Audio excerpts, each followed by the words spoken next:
ഇപ്പം നമ്മൾ ചുമ്മാ നിൽക്കുന്ന സമയത്തായിരിക്കും ഇത് തള്ളി വരുന്നത്, അല്ലെങ്കിൽ ചുമയ്ക്കുന്ന സമയത്ത് തള്ളി വരും, കിടക്കുമ്പോൾ അത് കാണാനുമില്ല. ഈ ഒരൊറ്റ കാര്യം മതി അത് ഹെർണിയാണോ അതോ അല്ല വേറെ എന്തെങ്കിലും പേടിക്കേണ്ട തരമായ മുഴകളാണോ എന്ന് തിരിച്ചറിയാൻ. അതായത് ഈ വക ലൊക്കേഷൻ, ചുമ, ഇപ്പോൾ ഡോക്ടർ പറഞ്ഞ കോൺസ്റ്റിപ്പേഷൻ, ശ്വാസം മുട്ടൽ, അല്ലെങ്കിൽ വെയിറ്റ് എടുക്കുന്ന ഒരാൾ, മനസ്സിലായോ, വെയിറ്റ് എടുക്കുന്ന ആൾ എന്നിട്ട് എക്സസൈസ് ചെയ്യുമ്പോൾ കറക്റ്റായിട്ട് ചെയ്യാത്ത, അപ്പോൾ ഈ പ്രഷർ ഡബിൾ ആവുകയാണ്. അപ്പോൾ ഈ സ്ഥലത്ത് കൂടെ ഈ നെല്ലിക്ക എന്നുള്ള സൈസിലുള്ളത് കുറച്ച് ദിവസം കൂടെ കഴിയുമ്പോൾ ഗ്യാപ്പായി വലുത് നാരങ്ങയുടെ സൈസ് വരെ ആവും. അപ്പോൾ ആദ്യം കുറച്ച് ഈ വയറിനകത്തെന്ന് പറയുമ്പോൾ കുടലുണ്ട്, കുടലിൻ്റെ മീതെയുള്ള ഒരു ഫാറ്റ് കൊഴുപ്പ് മാലയുണ്ട്.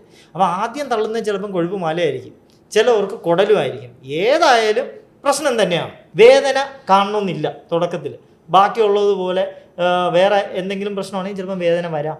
ഇതിലങ്ങനെ വേദന, ഒരു ഡിസ്കംഫേർട്ടായിരിക്കും തുടക്കത്തിൽ കാണുന്നത്, ഒരു സൂചി കുത്തും പോലത്തെ വേദനയാവും. പിന്നെ അത് കാണത്തില്ല, കാരണം ഓൾറെഡി അതിനൊരു ഏരിയ കിട്ടി തള്ളി പുറത്തോട്ട് വരാൻ വേണ്ടി.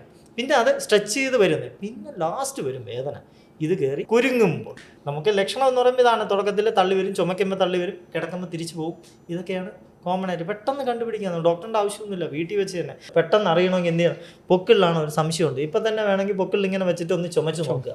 അപ്പോൾ കയ്യിൽ വിരലിലൊന്ന് തള്ളുന്നുണ്ടെങ്കിൽ ശ്രീജിത്തിന് ഹെർണിയാണ്, മനസ്സിലായി. അതാണ് തുടക്കത്തിൽ തന്നെ ചികിത്സ.